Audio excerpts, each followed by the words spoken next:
to this week's Rob's Country. We've got a humdinger of a program this week. There's a couple of stories on merinos, one very focused on there being a dual purpose sheep now. Also going to be looking at pony parties and how they entertain and interestingly get people at a very young age involved with farming. And also we're going to be talking with Jim Gresson about horticulture. But first of all, health problems in weaners and yearling deer. What would be the first thing you'd want to bring up? So certainly with weaners and yearlings coming into autumn, there's a number of diseases that we may be seeing, and deer being quite susceptible to stress. So your weaners under stress, especially if nutrition's not so good, they are more prone to these diseases. One of the ones we may see commonly is yersiniosis.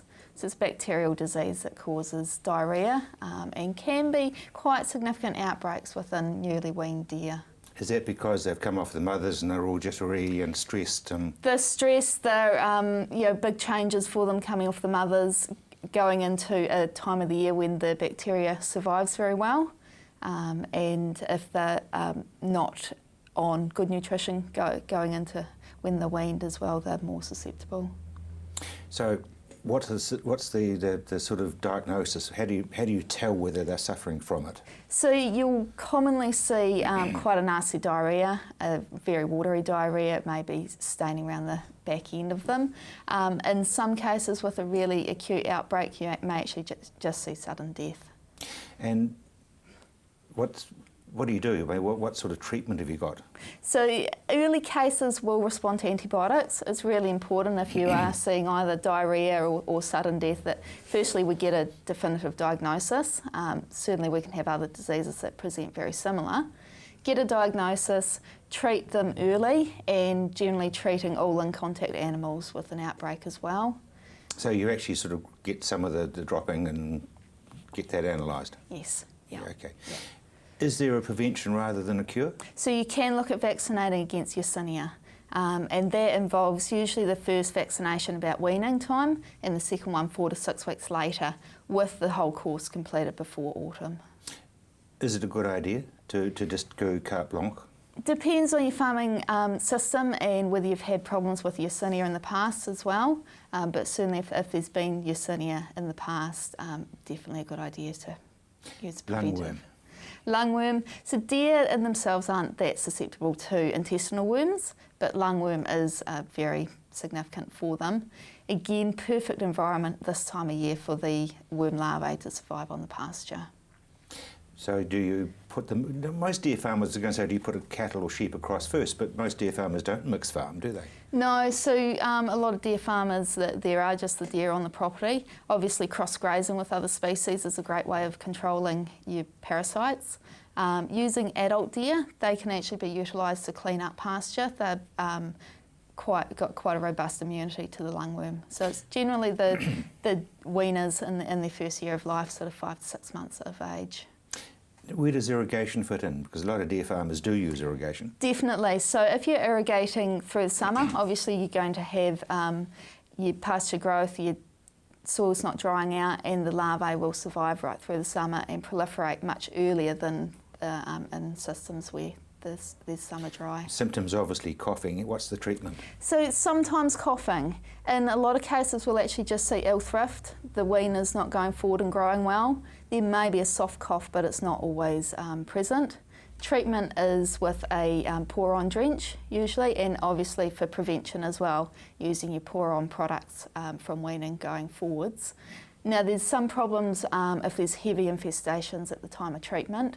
You can actually get sort of an anaphylactoid reaction where all the dying worms within the lungs causes a fatal reaction, or can actually block the airways as well and cause death. As they're trying to be bringing them up. Exactly. So bringing up those dead worms, coughing them up, they can actually block the airways too. So definitely a disease to get on and prevent with drenching early on. Yonis. Johne's disease is unique in deer. It's present in a lot of livestock, and generally it causes disease in older animals. In deer, it causes disease often in 1 to 2 year old animals, so quite unique in that respect. And that's pretty serious, isn't it? It is. It's not treatable, so there's the first problem. It's chronic wasting. Again, they'll have diarrhoea, and in young deer it can actually progress quite quickly over a matter of several weeks to death. Now, lung abscences, you've talked about lungworm, but what about these things after transport? So with deer as well, I guess that they behave a bit differently to some of these other species we see. They can get lung abscesses secondary to bacteria in the bloodstream. One condition that we see is during transport we get some damage to the hooves on the trucks. They get a hoof infection, and even with treatment of that, they're treated for lameness. Some of those bacteria have gone into the bloodstream, localised in the lungs, and we can actually see ill thrift or death 7 to 10 days after transport as a result of those There's abscesses. a lot to it, Rachel, isn't there? I mean, there's so many things that can go wrong. So many things that can present very similar too. So it's looking at the whole system. So obviously, when it comes around to weaning time, you've got to really be vigilant and go through a lot of protocols. Yeah, definitely making sure that at weaning time you're putting those weaned deer onto good pasture. Anything that will stress them, so low nutrition, if they're not well grown and they've got low body condition score at weaning. Unfortunate things like having a storm come through soon after weaning can actually put a lot of stress on and precipitate some of these diseases as well. So stress is really the killer? Stress, it interferes with the immune response. So anything that causes stress increases their susceptibility. Thank you very much indeed. Speaking of stress, we'll be talking no doubt about stress in people straight after the break.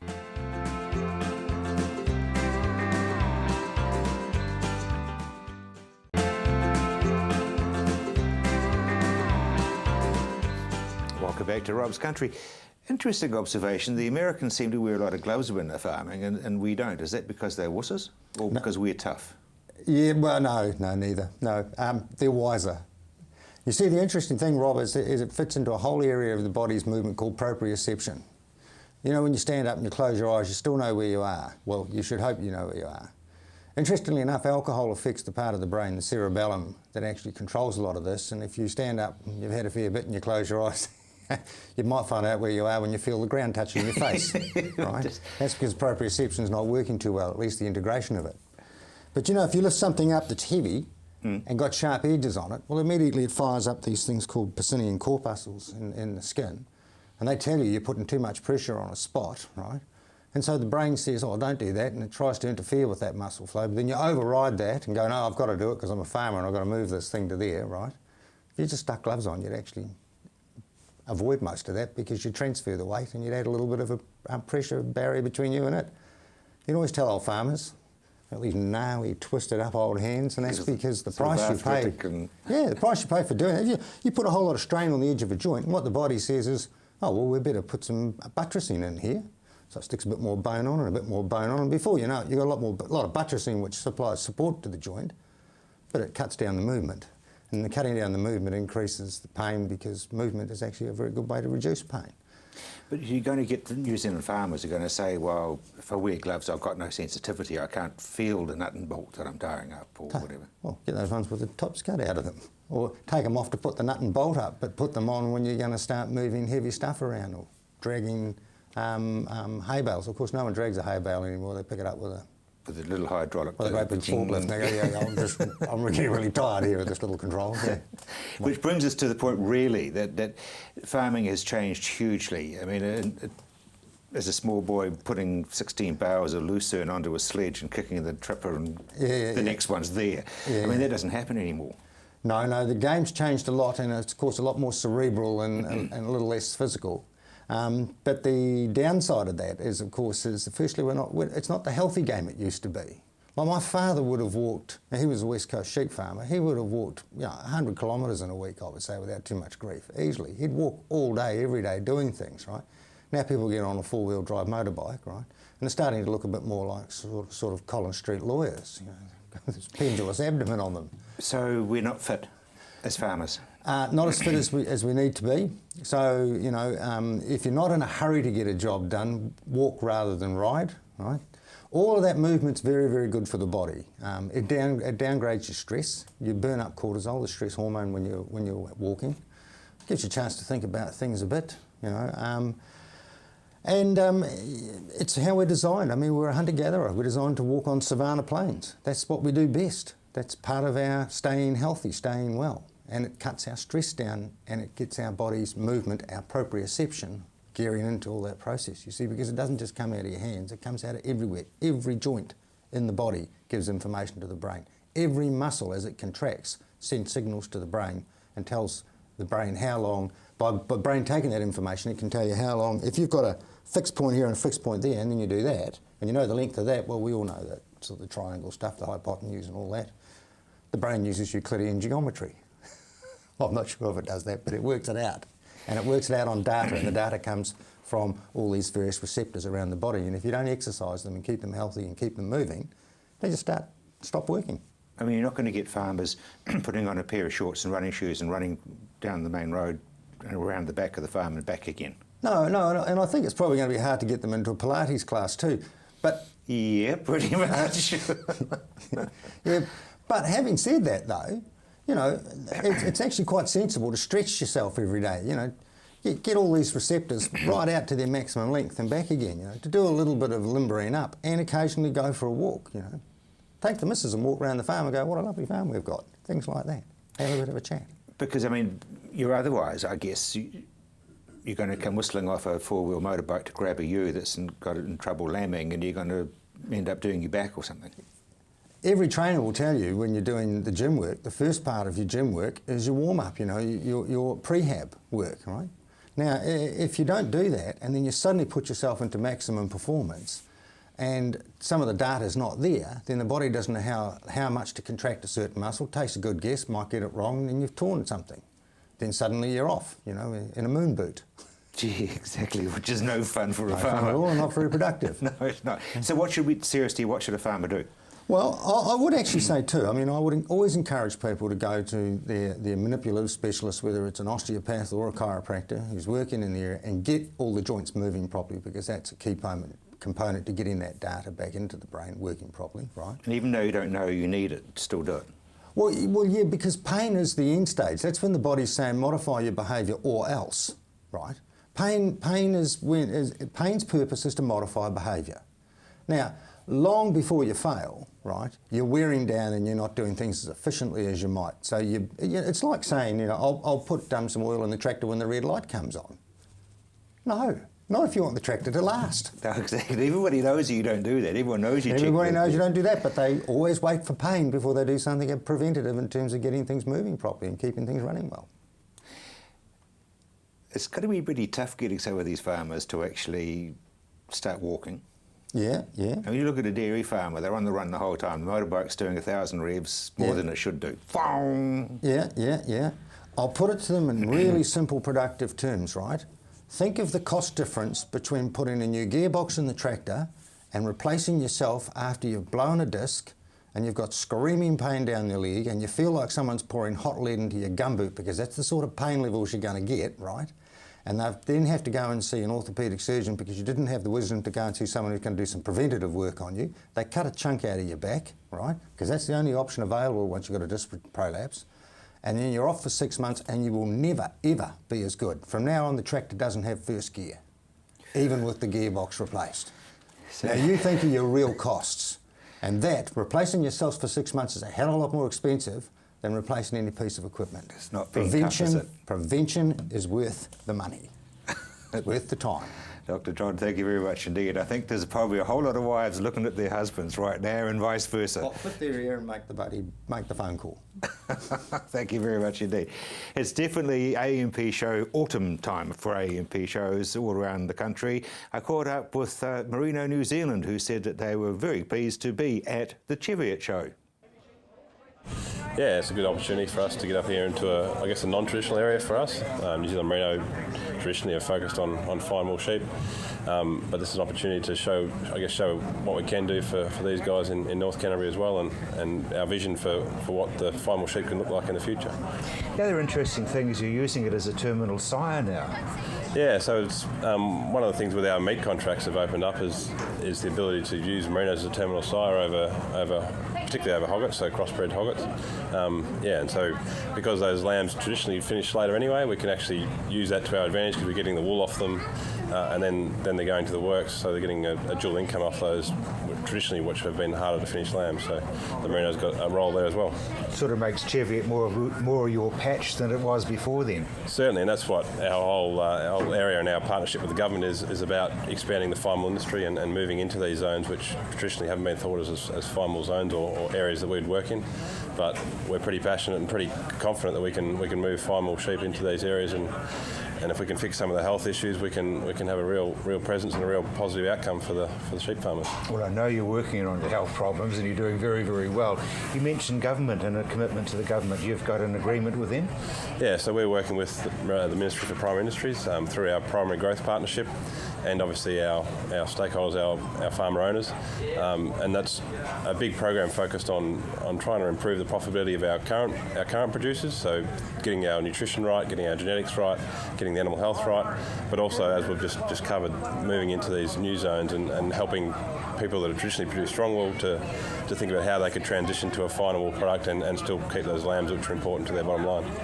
Is that going to boost mid-micron numbers, or where do you see it slotting in? So that was a key part of our partnership with the government, was that we'd boost sort of sub-25 micron numbers, so 20 to 25 micron is a spot where we haven't got a lot of wool traditionally in New Zealand at the moment, but we do have good markets for that type of wool. So we're keen to improve that supply, and we think you can, in that micron bracket, you can still get lots of lambs and some of the positive things of a mid-micron type sheep, but have a wool fibre that's actually quite marketable and quite valuable. Now, you mentioned also a dual purpose role, not only just as a terminal sire, but as a genuine dual purpose. Yeah, so we're working closely with a few guys around this area as well, which trying to get a sheep that can basically wean 130, 140% lambs, but also produce a 20 to 23 micron fibre. We're pretty confident we can do that, and when you start putting that through a gross margin, it looks pretty favourable, and looks very favourable in fact.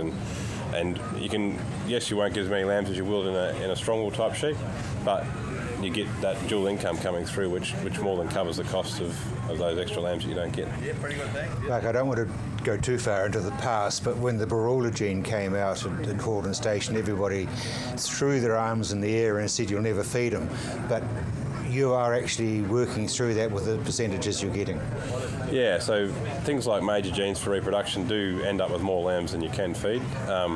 But we're quite confident that if you get nutrition right, you can certainly, a merino can learn to count, so we can wean heavy twins. I think triplets are a big ask for a fine wool sheep, but certainly getting weaning percentages 130, 140, where lots of the proportion of the sheep are actually weaning twins, is possible through genetics and nutrition and animal health. You've got to tick all the boxes. There's no silver bullet. So that's the means of getting better profitability. Are you able to help people and work with people to get it? Yeah, so we've got a range of programs which are being supported by the government at the moment, which are about helping people, I guess, build a pathway towards that finer wool. So we've Nick Hamilton, who's with me today, runs a program called Discovery.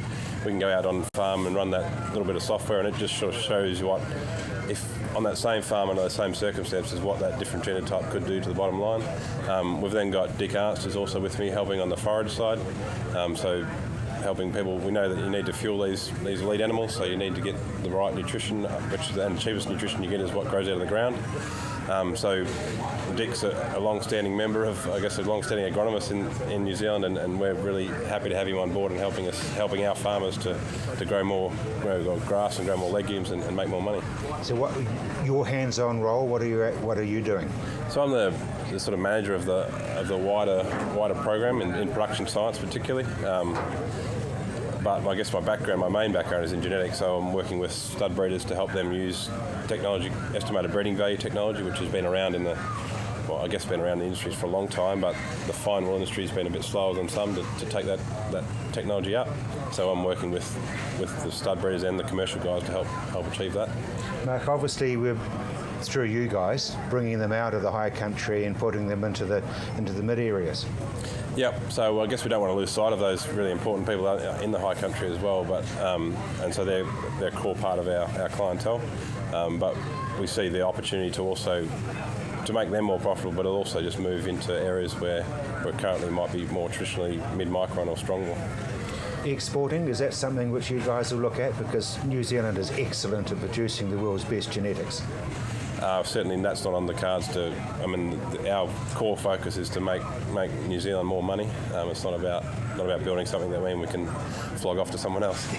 Well, people will be very happy to hear that, because New Zealand's got the reputation of developing stuff and then selling it to somebody for very cheap. Yeah, and I guess that's what. I guess none of us are in that game. We're all about building the bottom line for our core, which is our New Zealand sheep farmers. I guess we see the opportunity of as sheep get pushed into the hills, as dairy expands, we see that's where fine wool sheep are going to come into their own, because that's a territory where they I guess are happiest and the most profitable. So we're quite bullish about what we can do in the future with fine wool sheep. And there is a good future. There's a great future. I think a lot of our work, which we're working with Merino Inc., which is funded through Merino growers, around foot rot. That's people think fine wool sheep. I guess one of the things that comes into their mind is foot rot, unfortunately. That's right, sort of white hooves and foot rot. Yeah. But we're doing some work now and doing quite a amount of genetic work as well as just hands-on handling foot rot. But a lot of the genetic work is showing that there's sheep out there, fine wool sheep, merino sheep, that can stand in foot rot all day long and don't get it. So I'm quite. I guess 12 months ago when I moved to the country to help take up the challenge, we were hopeful, but we weren't that confident. But now we're starting to see some real runs coming home, which is really important, and really that will change the industry. If our fine wool sheep don't get foot rot, it's an absolute game changer, and that's, I guess, a big part of our focus and a big part of the agreement with the government to fix foot rot. Because branding, as far as Merino New Zealand is concerned, or New Zealand Merino, doesn't matter which way you put it, it's already there, isn't it? The brand is strong. We've got really good brand partners, and I guess that's what differentiates us from others. Is we've actually got links right through to the own market. We've had some of our brand partners out this week and being able to demonstrate them what we're doing on production science and get that, I guess, that connectivity right through through that supply chain is really important and a really key part of what we do. And I guess that helps us go out to growers knowing that we actually have strong markets. We have strong end markets and consumers that want the product. So we're not selling them a dummy, we're selling them something that's real, and if we can produce the stuff, there's an end market that wants it. Exciting times for merino breeders and those who want to be a merino breeder. After the break, we'll be talking more about how does a dual-purpose sheep, but we'll also be talking Royal Women New Zealand.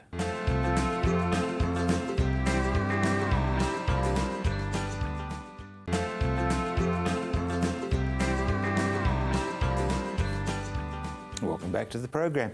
Third book, Kerry. Third book, yes. Rural Women New Zealand's just put out our third cookbook. It's called A Good Baking Day, and it's full of about 500 recipes of cakes, biscuits, slices, breads, buns, rolls. Good, wonderful, good home cooking. baking. Yeah, it's baking, fabulous. not cooking, it's baking. Yeah, home baking, and it's been really successful already. It's only been out a couple of weeks, and it's already #1 on the bestseller lists, which is really exciting. Congratulations, so, well done. A real thrill to have it be so successful so early on in the piece. Which is interesting, because most people would suggest that baking is a thing that your grandmother did. Well, yeah, that's true, but I think there's a resurgence of it as people are looking for more sustainable lifestyle, self-sufficiency, cheaper food costs. Taste. The taste, absolutely, and that whole sense of that fulfilment of having created it yourself. So we're going to go back to the tins full. Well, I hope so, and it's great for also being able to teach your children cooking skills and life, which is all about life skills as well. But isn't it fun that we're getting people going back to baking, we're getting people going back to growing their own vegetables. We're actually saying to supermarkets, well, yeah, you're fine, but... Absolutely, and I think it's about using the natural products and getting right back to the basics of good home, family life, and those good old-fashioned skills.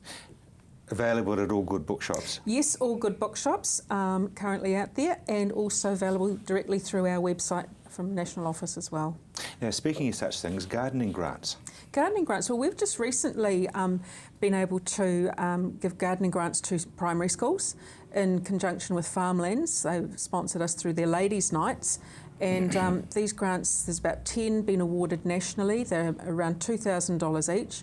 And it's to provide the schools with equipment for them to have vegetable patches at school, so the children can learn all about growing vegetables, you know, how to actually have a home vegetable garden, and then the thrill at the end of it of being able to have their little harvest and take those vegetables home or sell them on a market at the local farmers market. And so, you know, the grants have provided things like the plants and seedlings or irrigation equipment. Some of the schools have put it towards a glass house and all those, you know, the tools and equipment. And then the children are learning to grow vegetables, and it's all about teaching them about being self-sufficient and having sustainable lifestyles. It comes and back to good taste. life skills, back to that taste, back to learning the basics about good life skills. Do you think they're taking those good life skills home and going on and on and on until Dad digs a patch of the lawn up? I think they do. The children really get a thrill out of it. You know, my own children at their school, they've been doing it for a wee while now with the Wee Veggie Garden. And the day that they dig the potatoes and they cook them for lunch is great excitement. You know, and they're so thrilled. They come home with a little bag of potatoes that, you know, that they've grown themselves. And you can see that excitement and that learning that goes on. And I think that's a really precious thing. So they don't just come out of the supermarket, does it? No, exactly. They're learning where their food comes from, which is really important. Great. The year of the farming family. Yeah, it's the International Year of the Family Farm, and you know, this is a theme for Rural Women New Zealand throughout the whole year. You know, we've got our cookbook, we've got our gardening grants, and we're also now just started this week a series of seminars nationally about family farming, and we've got speakers talking about sustainability issues, you know, the value of farming as a family, and also the succession planning issues around maintaining a successful business into the future. Because that's huge, that's succession. Well, succession planning is, you know, and it's unique to each family situation. You know, every family is going to be different, and everyone's needs are different, and it's so important to get it right and talk through the issues, and everyone understand, and to be fair with everyone, so that no one feels aggrieved in the whole process, and yet the business is able to continue on in a viable way. Kerry, is it hard to get people to open up? Because there's a lot of families, I would assume, who really don't want to tell it as it is, and they're a bit embarrassed about saying, well, this is worth that, or it isn't worth that. I think there is a little bit of that, but I think within the family, everyone knows, you know, so you're sharing that information to each other, and if you can be open with each other and realistic about your expectations and open about what you want for your own future as you know, in your own family and your business, then you can, I guess, you know, try and, the key to it is communication and making sure that you've set up your structure, your business structures to enable those things to happen, and that everyone is treated fairly. We've gone away, have we, from the husband doing all the books and the wife not even knowing what they're worth? Oh, definitely. I think more and more we're finding it's the women that are doing the books. So she knows, she and he knows. probably doesn't. She knows. And you know, and for many families, that's a way of keeping the woman involved in the farming business. Particularly, you know, we have women who have careers off farm now too. So you know, for them, being active on farm isn't necessarily an option, but you know, working in the books area, the financial area, they're able to have an involvement. I'm pleased to hear that, because there was a sort of a generational thing, wasn't there? You know, absolutely. Where the husband went in and saw the bank and the accountant and came back out, and that was But I think too the benefit of that is it's freeing up the farmer to go out and work on the farm, and knowing that the administration is being done very efficiently and effectively at home. And it's definitely partnership. Because the thing is, if you talk to Harmons, for example, and they keep on talking about the fact that you've got to be able to be upfront and open. You do. You have to be open and communicate, and you know, be very honest and open with each other, and as you say, work definitely as a partnership with clear goals on what you're wanting to achieve at the end of the day. Brilliant. Well, you people just do some wonderful, wonderful things. Yeah, and, we do. So just please keep it, and good luck with the book. Oh, thank you. Bookshops. Yeah, we're really excited about that. You know, it now gives us a whole trilogy of great books. Indeed, it does indeed. Thank you. Now, the other thing is, back at the Cheviot show, I caught up with a couple of people who run a stud, and the Merinos definitely are now a dual-purpose animal. Yeah, well, I think they probably have been dual purpose for quite a while, but it's just become a bit more out there now, and a bit more work and research has been done, and they're finding that they can actually do a lot with the merino with better feeding and breeding programs in place, and really enhance the value of both the meat and the wool. Because seriously, everybody just thinks merinos and they think of wool.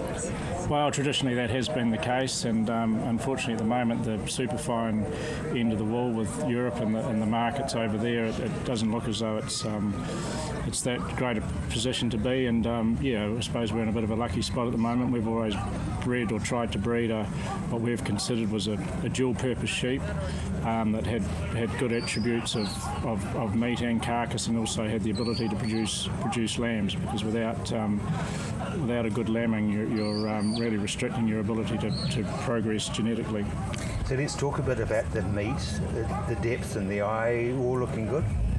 Yeah, well, there's a bit more research and work being done in breeding direction now, involving testing for eye muscle depth and width, and for fat, and genetic fat looks like it's going to be a really strong driver for increasing the lamb survival. for lamb survival. So you're looking at the brown fat levels. Yeah, so it's going to be a thing to bring into breeding equations, but we've still got to focus on keeping the wool attributes right, because that's still a very paramount part of the sheep. Let's talk about the wool, Susan. You obviously got an end product as well. Show us the sort of wool that you get off one of your merinos.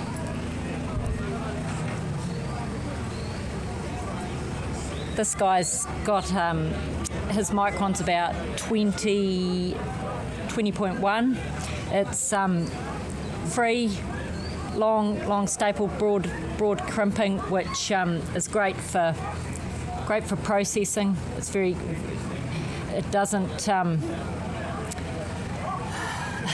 It obviously holds the colours very well. Yes, it's nice and white. And it goes through the processing machines nice and quickly. It's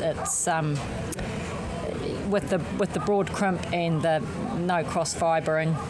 Yeah, it goes. Now you've got some scarves and bits and pieces that you're marketing. Yes, we sent some wool over to Italy a couple of years ago and had it processed in Biella. And we've had some scarves and throws made.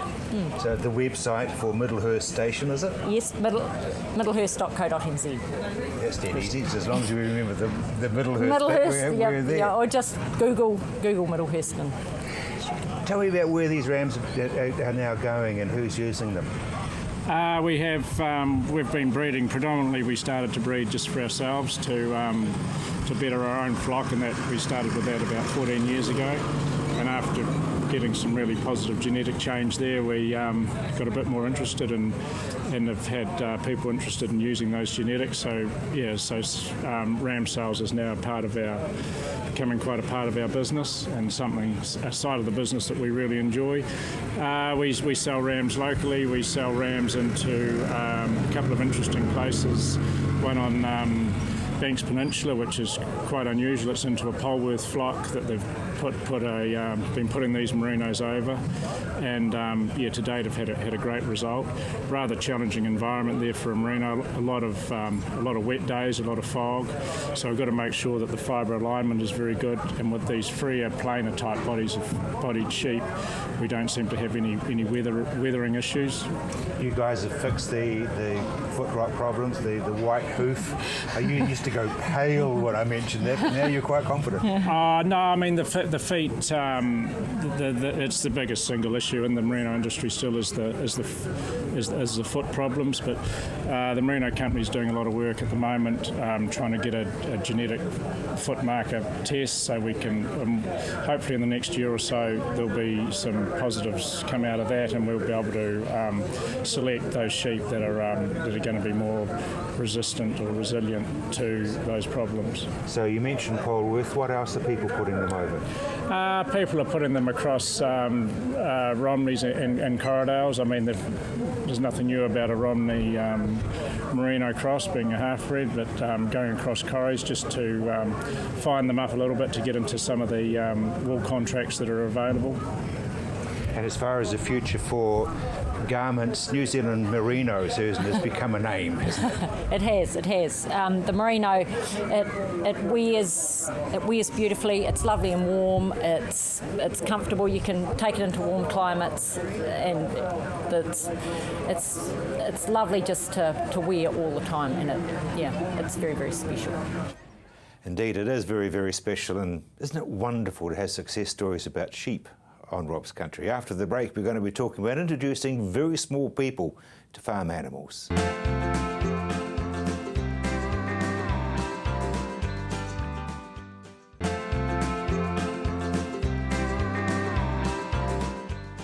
There's a very old saying about children, that if you get them in the first 7 years, you'll actually make what they're going to be as an adult, which is interesting when you think that a whole lot of 5 and unders went to the Science Alive place and got introduced to farm animals. Wow, we are here in part of Science Alive. They're promoting us as a children's entertainment, a feature of the Interactional Science exhibit here that they run once a year in March. And we are here to offer children's entertainment. So we're here to offer a variety of animals indoors where kids can come in and interact. So it's not just standing on the outside of the pen and looking at the animals. It's about getting involved, touching, picking up, feeling the different textures of the animals. That's a really important part of childhood, that Pony Parties is passionate about reconnecting with kids and families. So apart from being here, you obviously go to parties for children all around Canterbury. We do. So we've got 2 aspects of our business, Pony Parties.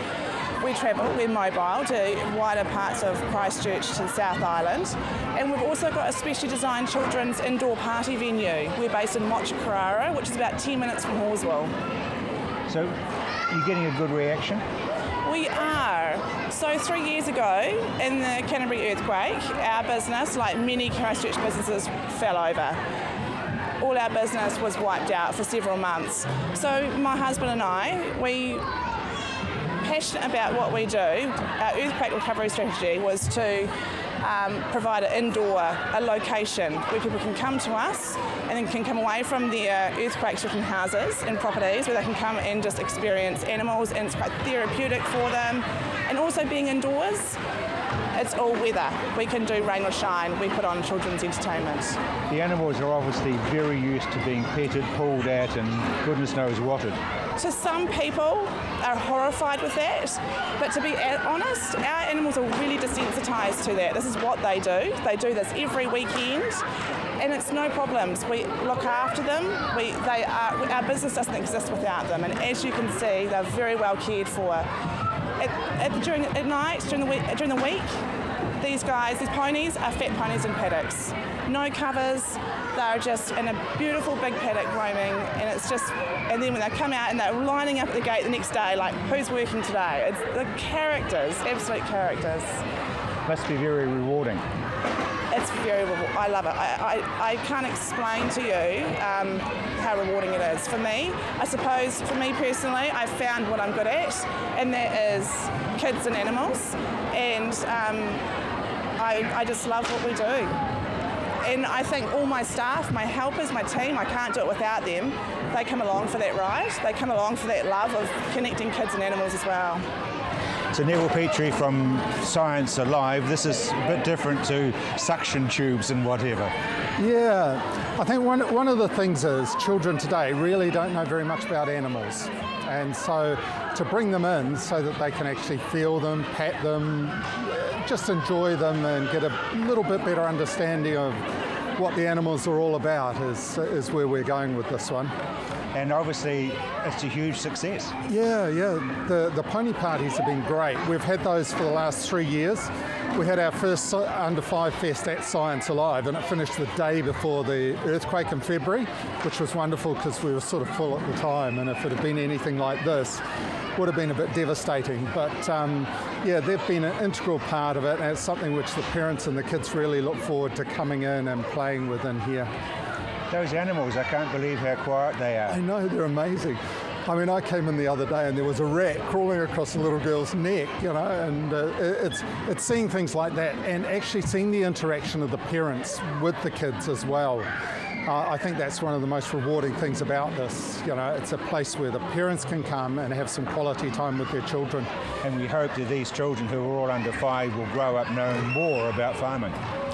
About farming, about animals, about looking after them as well, and the way to treat them.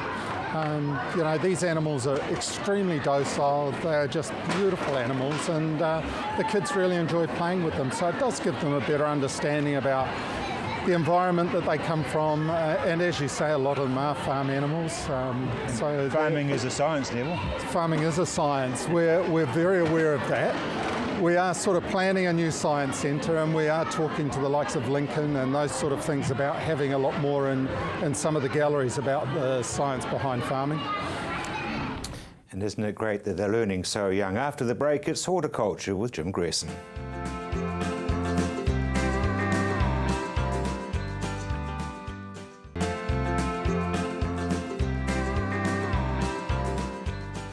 Back to Rob's Country, Jim. Very important question. How's the harvest for grapes? Well, it's well underway now, Rob. Well underway in the North Island especially.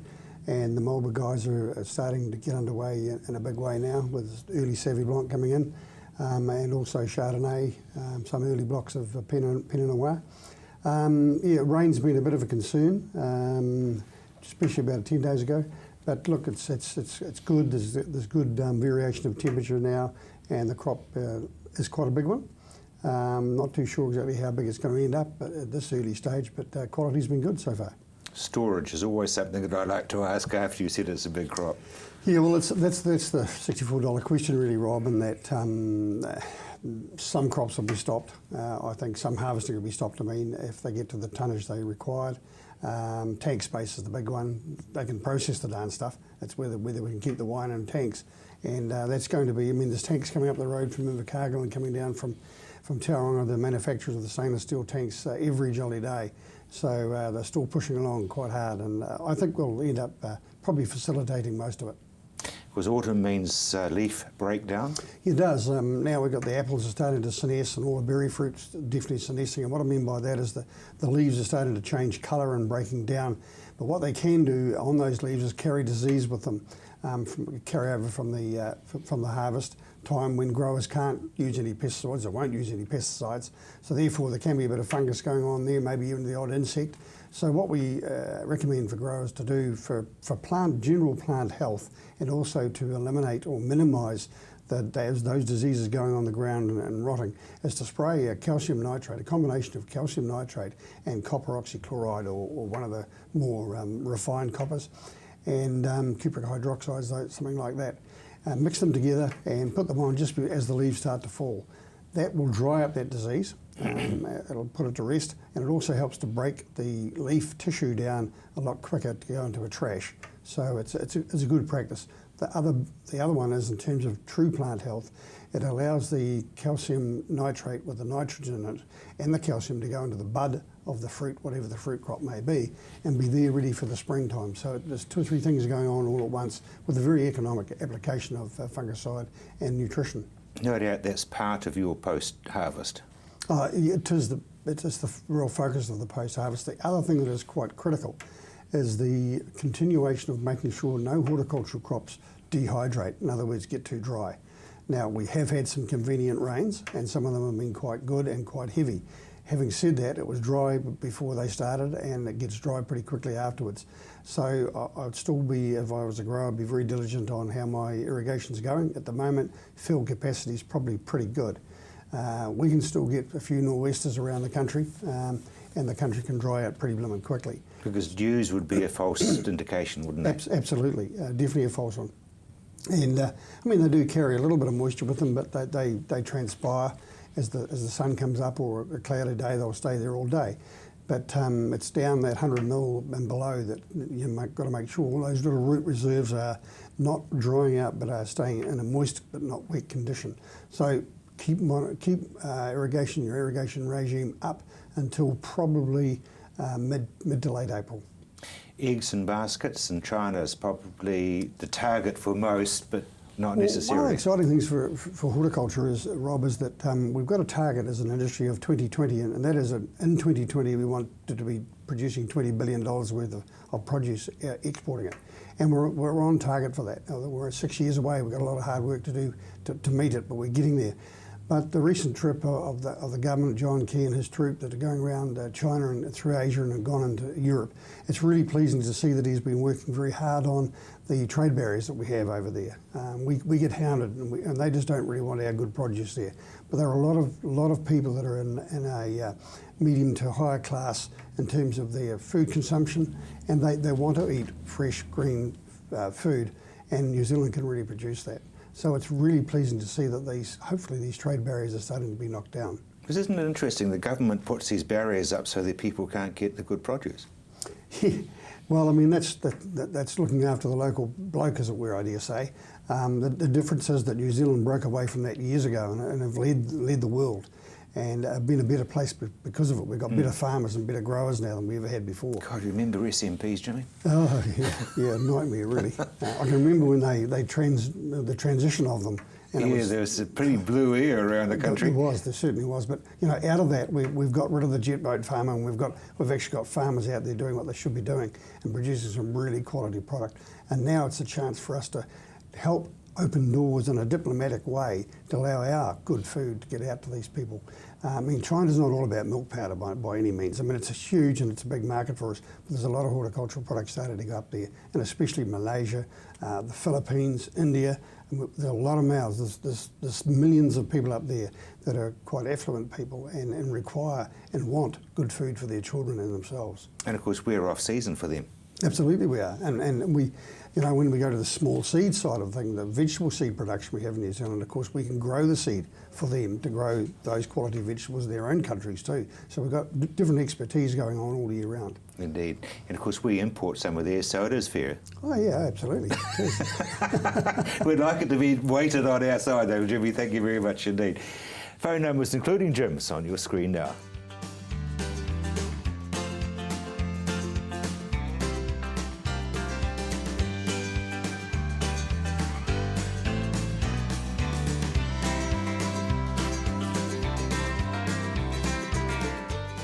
I'm Rob Cope-Williams. You've either been watching or you've just missed Rob's Country, but I will be back at the same time next week. Until then, bye now.